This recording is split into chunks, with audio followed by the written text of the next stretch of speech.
Con Patricio Lons, si usted recién nos toma en el bloque anterior, empezamos a hurgar la historia. Y llegamos a la época de los conservadores y tu visión es que la Argentina siguió encerrada con respecto al origen hispánico y americano por la visión de los conservadores con Europa. Es decir, ellos estaban encasillados con Europa. ¿Y después qué pasa? Ya en el radicalismo, en el peronismo. Yo noto que Irigoyen es un hombre que intenta restaurar algunos valores de la hispanidad, ¿no es cierto? Vos ves una hilación histórica entre Liniers, Rosas, Irigoyen y Perón. De hecho, establece el Día de la Raza, el 12 de octubre, como día de la asunción presidencial. Y se refiere, y vuelve a haber un Te Deum en la Catedral de Buenos Aires. Por eso él se refería al gobierno conservador como el régimen falaz y descreído. Claro. Viste que ahora muchos ven, por ejemplo, las peleas entre el gobierno por ejemplo, y la iglesia. Pero esas peleas existían en la época de Roca. Lógico. Es más, Julio Roca llegó a romper relaciones diplomáticas con el Vaticano. Un escándalo en su momento. El tipo no importó. Claro. Entonces, cosa que luego nunca más se volvió a producir. Y Irigoyen lo intenta. Pero hasta la Revolución de Mayo, para la iglesia del interior, eran los porteños ateos que venían a atentar contra la institución. Sí, bueno. Los porteños. Y era Belgrano que iba... No, pero pará. Cuando Castelli iba al norte, se cansó de hacer tropelías en inglés, se metía... ¿Sabes por qué falla esto? Volvemos un solo 30 segundos. La Revolución de Mayo en el norte.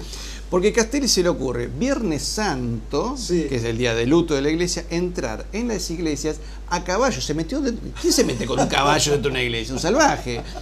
Y eso provocó que el pueblo se diera vuelta. Entonces, no, Facundo al contrario, un tipo que manejaba latín y era muy católico. Era ultra católico. Pero me refiero al salvaje que pintaba Sarmiento. Claro, en realidad el salvaje que pintaba Sarmiento de salvaje no tenía nada, era un hombre muy Facundo Quiroga era un hombre cultísimo. Y rico, era un hombre de mucha fortuna, a pesar de que después se la perdía en el juego, ¿no? Sí, fue coherente con sus principios. Muere por sus principios. Irigoyen yo creo que intenta restaurar muchas cosas. De hecho, intenta todo lo que es la axiología, es decir, los valores morales basados en la religión. Por ejemplo, prohíbe veta el divorcio y demás. Siendo que era un hombre, él había tenido hijos naturales, pero lo reconoce. Era un hombre muy exitoso con las mujeres. Dicen que era un hombre muy seductor. No hablaba en público. Vos sabés que es un fenómeno curioso de carisma. Porque cuando iba a un acto, claro, le decían que hable el hombre, y decían, no, el hombre, así lo llamaban, no habla. No sé cómo lo lograba, pero es un fenómeno interesante. De comunicación. De política muy curiosa. Totalmente contrario al de Perón, que Perón, su carisma estaba en el hablar con el público.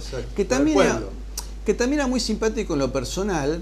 Esto incluso me lo han contado viejos antiperonistas. Me decía una vez un antiperonista que lo conoció en el 73. Le digo, ¿y cómo era Perón el trato? Dice, lo que más me molestó de Perón es que me cayó simpático. ¿Qué tipo simpático que era? Casi me convence, decía.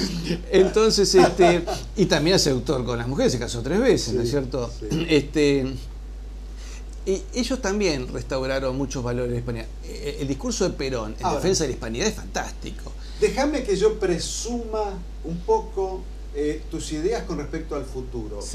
¿Vos creés que hay que volver a España? ¿Hay que volver a la hispanidad? ¿Hay que integrar a la península ibérica con Brasil? Porque eso se puede entender. Se puede entender mal. Yo creo que todas las naciones que tenemos la misma raíz, ¿no es cierto? Que tenemos la misma identidad, que la forjó, digamos, las características de la hispanidad, porque aprendió en todo un continente. Porque era una cultura que iba aceptando las culturas regionales.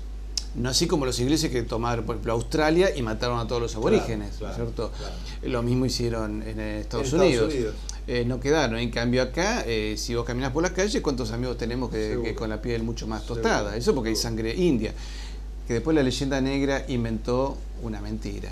Que Evita dijo, esas leyendas le hicieron para convencernos y se convence, se engaña el que quiere ser engañado.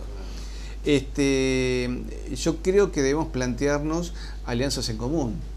Es decir, economías complementarias, desarrollos tecnológicos complementarios, alianzas militares, y buscar de alguna manera ver si podemos llegar a una moneda común o mayor paridad entre nuestras monedas, ¿no es cierto? Para lo cual se necesitan políticas muy acertadas de largo plazo, es decir, bueno, de 10, 20 años, capaz que en vez de haber 25 monedas en la hispanidad, hay 5, ¿no es cierto? De esa manera yo creo que se nos facilitarían muchísimo las cosas y que sean monedas que sean fácilmente reconocibles unas por otras y que su fundamento no sea el respaldo bancario, digamos dólar, sino estén fundadas en desarrollos concretos. Correcto. ¿No es cierto? Ese es el valor de una moneda, cuando está basado en su verdadera producción. Y yo te digo más, Argentina podría tener una gran capacidad de liderazgo. ¿Sabes por qué, Martín? Porque Argentina tiene lo que el mundo va a necesitar en el siglo XXI. Se agregan 80 millones de bocas todos los años.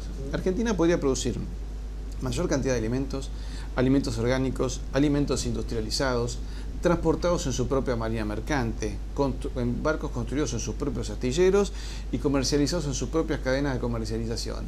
Por lo tanto, Argentina podría estar exportando entre alimentos, biocombustibles y el otro elemento que tiene, que es la capacidad de producir energía mareomotriz como para todo el continente, y tal vez en 700 o 800 mil millones de dólares por año.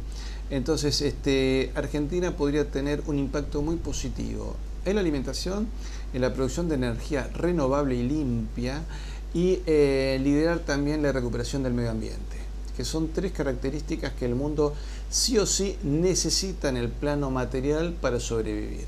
Y por otra parte, esos valores de la hispanidad que reconocen la soberanía política, la independencia económica, la justicia social y donde el ser humano importa más que la moneda, son los valores espirituales que también deberían difundirse para que el siglo XXI sea viable y no sea un siglo de conflictos cada vez más peligrosos, ¿no es cierto? El año pasado nos hablábamos de una profundización de la guerra en Medio Oriente, un poco gracias a Rusia, ¿no? Pero tenemos que recuperar esos valores.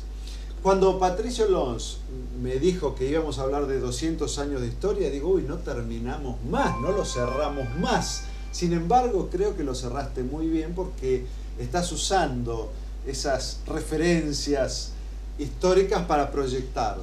Así es, sí. Y me parece que estás viendo a una Argentina muy fuerte. Deberíamos serlo. En el mediano y largo plazo, por supuesto, porque no estamos hablando de economía, no. De inflación, de lo que nos está pasando hoy en tal o cual provincia, con la policía, nada, es un tronco histórico que se proyecta, ¿no? Mira, Martín, y para cerrar, porque sé que te queda poco tiempo, si Argentina no se plantea una estrategia de estas características, y no la veo planteada en el liderazgo político, ni oficial ni opositor, ¿no? Pero si no se plantea, y Argentina en los próximos 30 años dejará de existir. Mira, lo dijo Sarkozy, que estuvo en Buenos Aires. Argentina en 40 años o es una gran potencia o desaparece del mapa. Y así como desaparecemos nosotros, desaparece Uruguay, Bolivia, Paraguay. Entonces debemos plantearnos una política en serio a nivel continental. Bien, muchísimas gracias. Puedo invitar a los televidentes al blog. Tengo un blog. Sí, cómo no. patriciolons@blogspot, y ahí hablamos un poco de historia. Perfecto, perfecto. Hasta pronto, ¿eh? Muchísimas gracias. Seguimos.